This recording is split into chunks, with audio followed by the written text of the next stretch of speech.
राधे राधे दोस्तों, जय श्री कृष्णा। जय श्री कृष्ण। राधे राधे भक्तों, आप सभी को राधा अष्टमी की हार्दिक शुभकामनाएं। आज भाद्रपद मास के शुक्ल पक्ष की अष्टमी तिथि है और इसी दिन श्री राधा रानी का प्राकट्य हुआ था। आज का यह दिन राधा अष्टमी का पवित्र और शुभ त्योहार है। संसार में श्री राधा जैसी भाग्यवती कोई अन्य स्त्री नहीं है, जिनके पति स्वयं तीनों लोकों के स्वामी श्री कृष्ण हैं। जहाँ भी राधा जी जाती हैं, भगवान श्री कृष्ण उनके अधीन होकर साथ साथ चलते हैं। श्री कृष्ण जी के वाम भाग से प्रकट हुई श्री राधा ने कठिन तप, प्रेम और सेवा के द्वारा ही श्री कृष्ण के प्रेम की स्वामिनी बनकर उन्हें प्राणों से भी अधिक प्रिय कर लिया। आज हम आपको श्री राधा अष्टमी की वह पवित्र कथा सुनाने जा रहे हैं जो इस दिन अवश्य सुननी चाहिए। इसे श्रद्धा और प्रसन्न चित्त मन से सुनने पर सभी मनोकामनाएं पूर्ण हो जाती हैं तथा पाप और संकट दूर हो जाते हैं। कहा गया है कि इस व्रत के फल स्वरूप मनुष्य को वही पुण्य मिलता है जो 1000 कन्याओं के विवाह से मिलता है, अर्थात 1000 कन्यादान करने के बराबर फल केवल एक बार राधा अष्टमी का व्रत करने से प्राप्त हो जाता है। यहाँ तक कि यदि कोई पापी मनुष्य भी यह व्रत भक्ति भाव से करता है तो वह भी अपने करोड़ों परिवारजनों सहित भगवान विष्णु के लोक में स्थान प्राप्त करता है। ब्रह्म वैवर्त पुराण में कहा गया है, रा का अर्थ है पाना और धा का अर्थ है मोक्ष, अर्थात श्री राधा रानी जी के नाम का जप करने से ही श्री कृष्ण और मोक्ष दोनों की प्राप्ति होती है। पूर्व काल की एक कथा के अनुसार श्री राधा ने सुरंग पर्वत पर सहस्त्र दिव्य युगों तक निराहार रहकर कठोर तप किया। इस तपस्या से वह अत्यंत दुर्बल हो गईं। जब भगवान श्री कृष्ण ने देखा कि राधा चंद्रमा की कला के समान क्षीण हो गई है तो वह करुणा से द्रवित होकर उन्हें हृदय से लगाकर फूट फूट कर रोने लगे। तब भगवान श्री कृष्ण ने वरदान देते हुए कहा, राधे, तुम्हारा स्थान मेरे वक्षस्थल पर ही है, तुम यहीं सदा वास करो। मुझसे तुम्हारा अविचल प्रेम और भक्ति बनी रहे। सौभाग्य, मान और गौरव की दृष्टि से तुम मेरे लिए सबसे श्रेष्ठ और सर्वाधिक प्रियतमा हो। संसार की समस्त युवतियों में तुम्हारा स्थान सबसे ऊंचा है। मैं सदा तुम्हारे गुण गाऊंगा, पूजा करूंगा। तुम मुझे सदा अपने अधीन समझो और जान लो कि मैं तुम्हारी प्रत्येक आज्ञा का पालन करने के लिए बाध्य रहूँगा। जैसे आभूषण शरीर की शोभा है, वैसे ही तुम मेरी शोभा हो। भगवान श्री कृष्ण जी के आगे कहते ही श्री राधा मेरी परम आत्मा है, मेरा जीवन है। श्री राधा से ही प्रेम पाकर मैं उस प्रेम को अपने भक्तों में बांटता हूँ। मेरी सेवा के माध्यम से ही श्री राधा ने मनोहर रूप, सौभाग्य, मान, गौरव और मेरे हृदय में अचल स्थान प्राप्त किया है। वे ही मेरी अनंत शक्ति स्वरूपा पत्नी है। वृंदावन लीला में लौकिक दृष्टि से देखें तो श्री कृष्ण ने केवल 11 वर्ष की अवस्था में ही ब्रज का परित्याग कर मथुरा का मार्ग अपनाया था। इतनी छोटी अवस्था में स्त्रियों के साथ प्रणय की कल्पना भी नहीं की जा सकती, किंतु अलौकिक और दिव्य जगत में श्री राधा और श्री कृष्ण सर्वथा एक ही तत्व हैं। भगवान श्री कृष्ण ने स्वयं ब्रह्मा जी को श्री राधा के दिव्य विग्रह का दर्शन कराया और उनकी मूर्ति के लिए उन्हें एकांत वन में ले गए। वहीं पर ब्रह्मा जी के द्वारा रसराज कृष्ण और महाभाव स्वरूपिणी राधा की विवाह लीला संपन्न हुई। यह दिव्य विवाहिता श्री राधा सदा ही श्री कृष्ण के साथ रहती हैं, परंतु सामान्य दृष्टि से अदृश्य रहती हैं। केवल उन्हीं साधकों को यह युगल दर्शन प्राप्त होते हैं जिन पर स्वयं श्री कृष्ण और श्री राधा की कृपा होती है। पौराणिक कथाओं के अनुसार राधा माता गोलोक में श्री कृष्ण जी के साथ निवास करती थीं।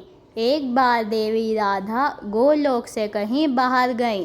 जब वह वापस आईं तो देखा कि कृष्ण भगवान गोलोक में नहीं हैं। उस समय भगवान श्री कृष्ण अपनी एक सखी वीरजा के साथ गोलोक में विहार कर रहे थे। यह बात जब राधा जी को मालूम हुई तो वह क्रोधित हो उठीं और सीधे वहां पहुंच गईं। वहां पहुंचकर उन्होंने भगवान श्री कृष्ण को बहुत बुरा भला कहा। राधा जी का यह व्यवहार भगवान श्री कृष्ण के परम मित्र श्री दामा को अच्छा नहीं लगा और उन्होंने राधा जी को पृथ्वी पर जन्म लेने का श्राप दे दिया। राधा रानी को इतने गुस्से में देखकर कृष्ण भगवान की सखी वीरजा भी वहाँ से चली गईं। इस श्राप के बाद राधा रानी ने भी बदले में श्री दामा को श्राप देते हुए कहा कि तुम राक्षस कुल में जन्म लोगे। राधा रानी के श्राप के कारण ही श्री दामा का जन्म शंखचूड़ नामक दानव के रूप में हुआ। यद्यपि दानव कुल में जन्म लेने के बाद भी वह भगवान विष्णु का अनन्य भक्त बना।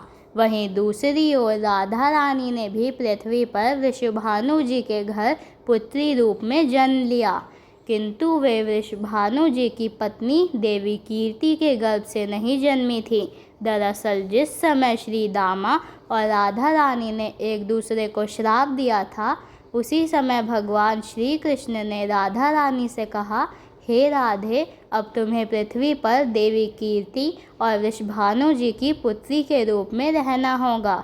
जब तुम विवाह योग्य हो जाओगी तो तुम्हारा विवाह मनुष्य रूप में अवतरित हुए रायन नामक एक वैश्य से होगा, जो मेरे अंश अवतारों में से एक होगा। धरती पर भी तुम मेरी प्रियतम बनकर रहोगी, परंतु वहाँ हमें बिछड़ने का दुख सहना पड़ेगा।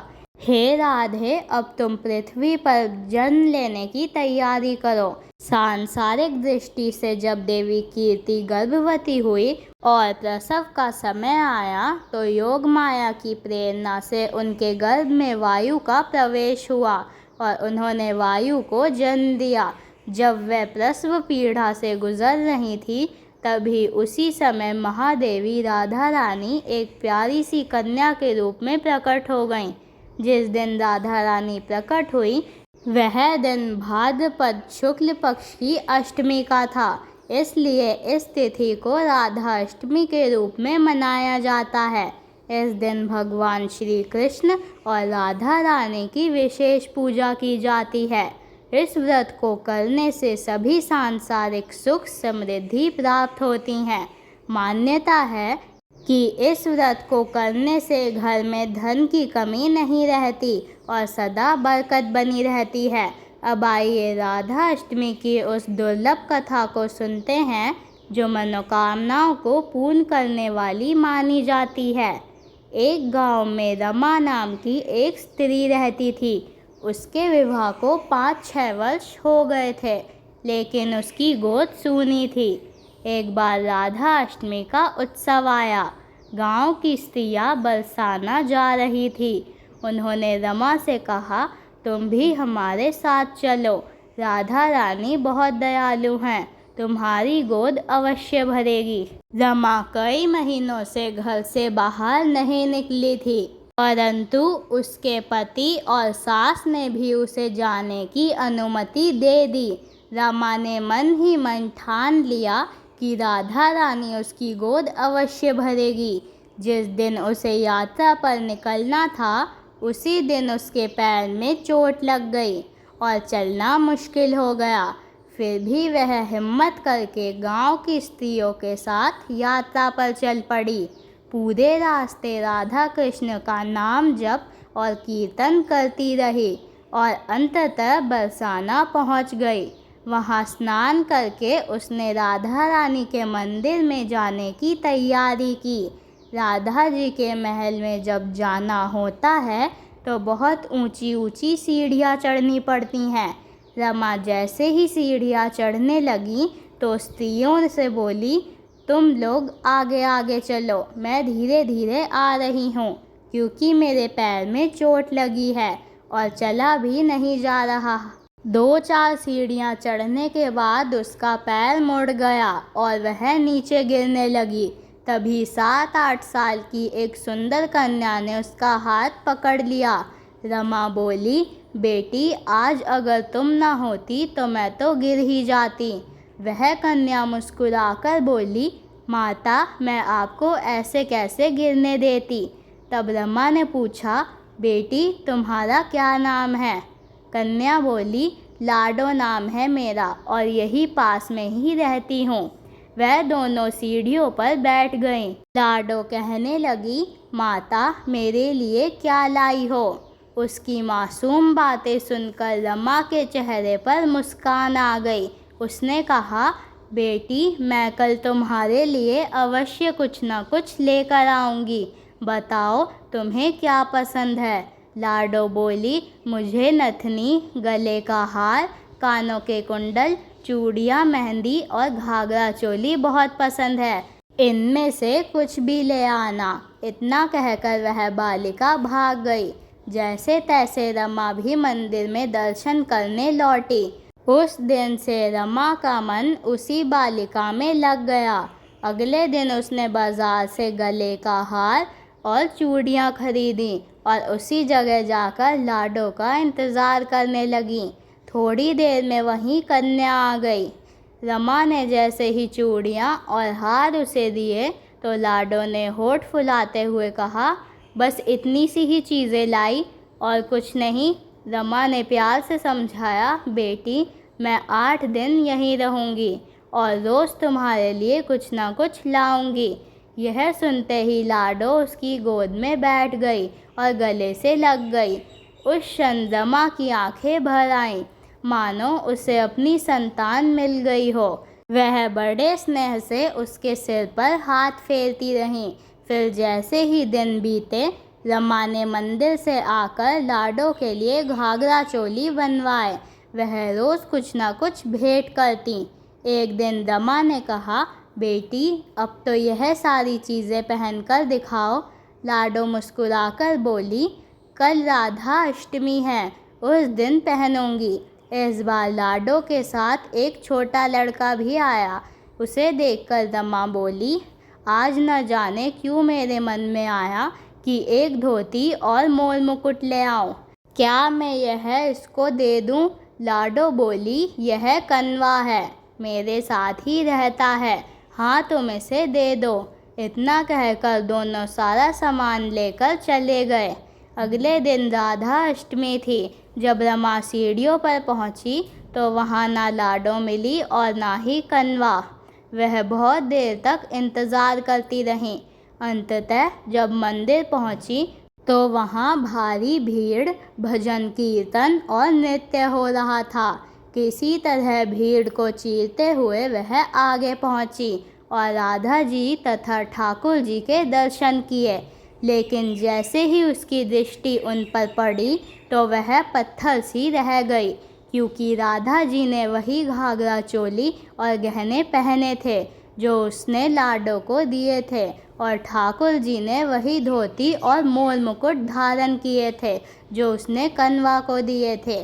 उसकी आंखों से अश्रुधारा बहने लगी और सब कुछ स्पष्ट हो गया कि लाडो वास्तव में राधा जी थीं और कन्वा स्वयं श्री कृष्ण जी थे, जो उसे मातृत्व सुख देने के लिए रोज मिलते थे। अब रमा पागल सी होकर दिन रात लाडो लाडो पुकारती रहती। गांव की स्त्रियों ने उसे बहुत समझाया। पति और सास भी उसे घर ले जाने आए, लेकिन वह बोली, मैं नहीं जाऊंगी, यहीं रहूंगी। वह प्रतिदिन सीढ़ियों पर बैठकर आंसुओं से सीढ़ियां धोती और पलके बिछाकर उन्हें बुहारती। ऐसा करते करते 30 वर्ष बीत गए। एक दिन अचानक वही लाडो उसके सामने प्रकट हुई। उसका हाथ पकड़कर ऊपर अट्टालिका में ले गई और मुस्कुराकर बोली, लो माँ, मैं आ गई, मैं ही हूँ तुम्हारी लाडो। ऐसा कहकर लाडो ने बाहें फैलाकर रमा को अपने पास बुलाया और गले से लगा लिया। उस दिन रमा ऐसी लिपटी कि अपने शरीर को छोड़ सदा के लिए अपनी लाडो के पास चली गई।